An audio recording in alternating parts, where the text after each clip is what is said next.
everyone. This is Princess Farron, and it's time to new story content, Homecoming. And we can talk about it without mentioning the Liu love interest. So, firstly, I'm going to talk about Caleb, mainly my impressions of his character so far, and afterwards, I'll delve into the juicy lore bits of the story. What can I say, first of all? I honestly think that I prefer Viper to Caleb because at least Viper seems to be more upfront and have a clearer head on his shoulders. Yeah, that's just an opinion I formed from what I've seen so far. I am not well impressed with Caleb at all. I know he's supposed to be a sort of yandere character, but I really don't appreciate it. For example, Silas was supposed to be a big, bad sort of mafia type guy, and it turned out he's pretty much a gentle heart. And of course, we have Xavier, Zane, and Raphael. They all have their secrets that they are revealing to the MC little by little. However, they never lied about being in cahoots with an entity, a corporation that actually wants to use MC only for their purposes. No care whatsoever for her well being. And now we have this man who is like part of the MC's family and only shows off toxic behavior. He blatantly lies, he drugs her, and he deprives MC of her freedom by locking her up. And he already done so in their younger years because he locked her up in the attic. Besides that, he gaslights her and has extremely controlling behaviors to the point that he finds a microcut in the MC's finger after checking out her moment post. Of course, this is just an opinion, and um, I felt the need to vent a little. So here it is. He's definitely different from the other love interests, and I suppose that is a positive thing. And sometimes it almost feels that he actually has her best interests at heart. I won't deny that, but he acts in such a deranged way that it just makes their whole interaction toxic. I know that it is the intention, but allow me to be of the opinion that that sort of relationship does not make much sense in terms of a love that is supposed to be transcendent to various incarnations of the MC. Caleb is deeply associated with Ever, and he never reveals it to the MC. She is an adult now, and a skill hunter to boot. If he really knew how to properly love or care for someone, he wouldn't have that reaction, or lack thereof. A lack of honesty and a hint of deeply conflicting interests. At, as at this point, nothing tells us that he won't switch sides and completely side with Ever, especially if we take into account that he has Ever's technology inside his own body. He sort of is a ticking time bomb that can soon explode with unexpected consequences to everyone. I am aware that Caleb may be traumatized and have PTSD and is probably being controlled, but there are some lines that simply just have to be drawn.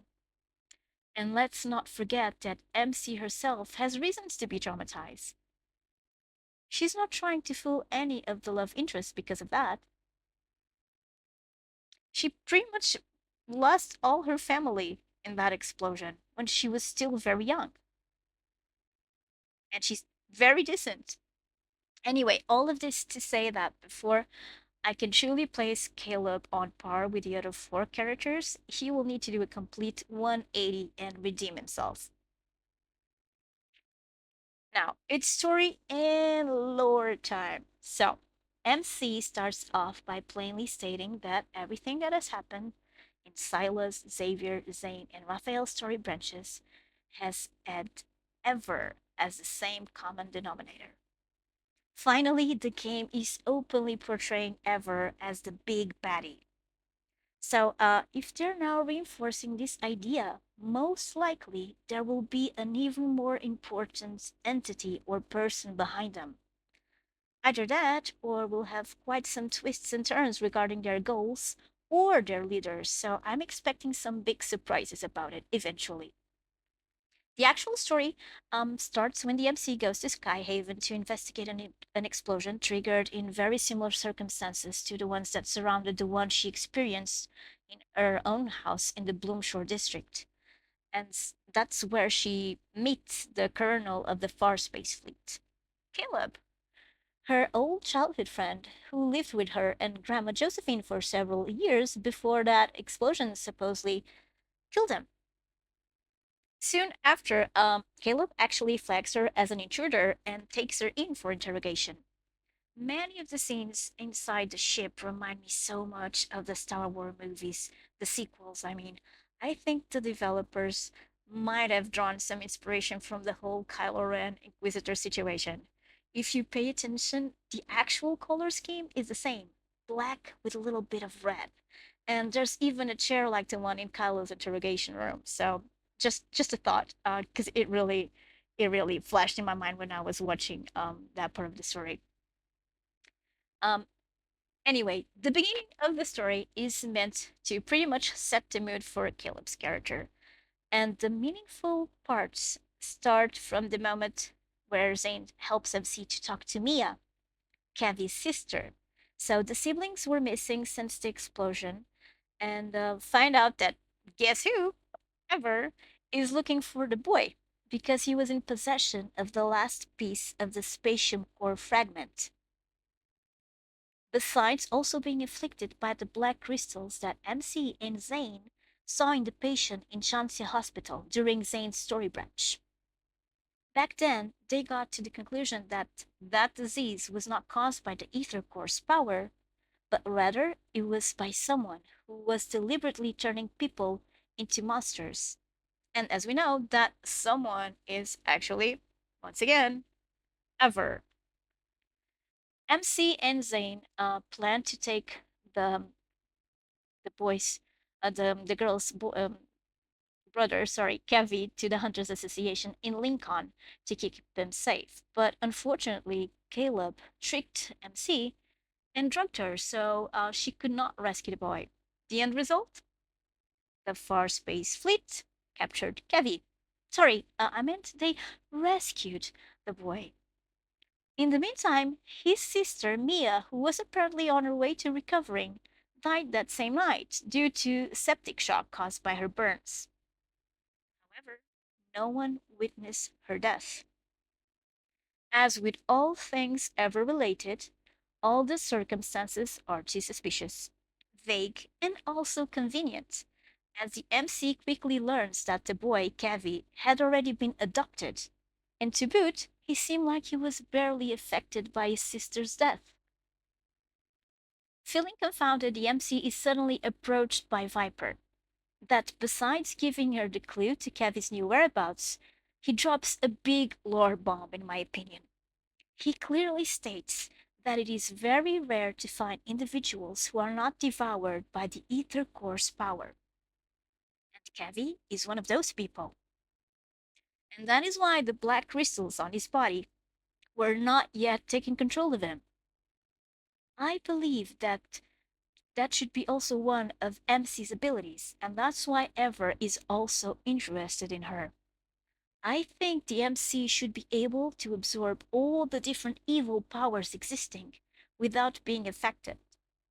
And Ever wants her to get strong enough to endure those powers so they can use her as their weapon. It's just too soon to know exactly against what or whom they want to use her against. Now, when MC goes to the house of Kevy's guardian and she manages to actually see the boy, he tells her something very disturbing. He says, "The professor said if we damage the bird's neuromuscular system, it won't be able to fly, but it will believe it can. Slowly, it'll get used to its life on the ground. The bird will then forget that it's supposed to fly." It's clear that conditioning and tampering with the neuromuscular system is precisely what the professor is doing with Kavi and has done with who knows how many other people. Maybe even with Caleb, as he is also wearing a metallic bracelet like the one that is mentioned in this part of the story. And right in front of her eyes, The MC witnesses how a chip forces its own programming against Kevy's feelings and essence and ends up winning. Caleb arrives in the meantime and confronts the professor about what happened to Kevy's sister. The professor then asks Caleb to stop MC from intervening, and Caleb actually agrees. So it's finally clear to see that the Far Space Fleet and its new colonel are simply following the professor's orders. Caleb is a puppet doing its master's will. Towards the end of Homecoming Wings, MC finds out he is attacked by one of several people in an abandoned building that are in the process of turning into wanderers. And the Far Space Fleet personnel that are also present at the location refer to them as specimen.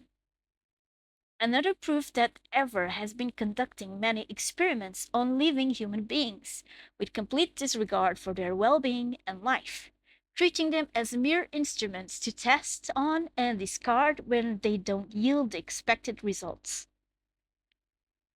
The MC actually ends up getting hurt by that same human that is turning into a wanderer, and Caleb treats her wound.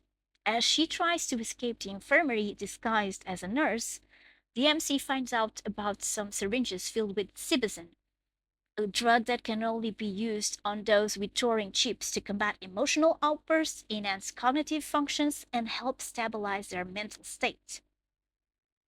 Realization hits her. That is the chip that Kavi has. And since it's also common in the fleet, that means that Caleb should have one too, and that he is partially being controlled.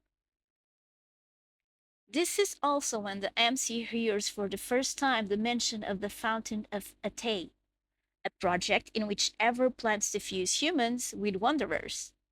Someone mentions to Caleb that the project is about to enter its next phase and that a banquet will be held in his honor. Well, that implies that Caleb should be probably deeply involved with those experiments.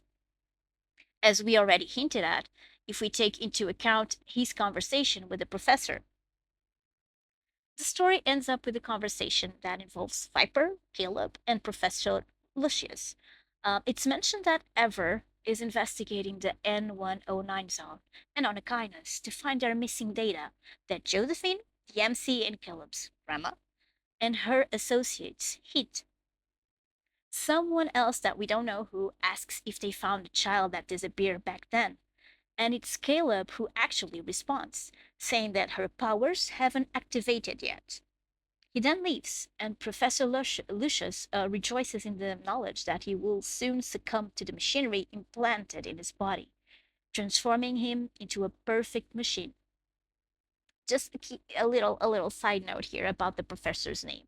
So Lucius derives from the Latin lux, meaning light, luminous, or enlightenment. So maybe Professor Lucius actually thinks that his knowledge, his research, and his actions will bring light and salvation to the world, albeit in his own very twisted way.